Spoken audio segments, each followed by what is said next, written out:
সাতক্ষীরায় দরিদ্র, অসহায়, এতিম, ছিন্নমূল মানুষের মাঝে ইফতার ও খাদ্য সামগ্রী বিতরণ। মোহাম্মদ মোকাররম বিল্লাহ ইমন, সাতক্ষীরা। পবিত্র মাহে রমজানের উপলক্ষে দরিদ্র, অসহায়, এতিম, ছিন্নমূল মানুষের মাঝে ইফতার ও খাদ্য সামগ্রী বিতরণ করা হয়।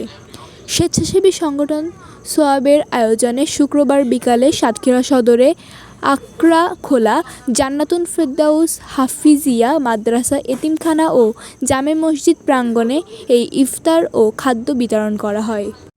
সোয়াব ও জান্নাতুল ফেরদাউস হাফিজিয়া মাদ্রাসা ও এতিমখানা জামে মসজিদের পরিচালক জামিলুজ্জামান জামিল সভাপতিত্বে প্রধান অতিথি হিসাবে উপস্থিত ছিলেন সাতক্ষীরা জেলা বিএনপির যুগ্ম আহ্বায়ক তাসকিন আহমেদ চিশতি।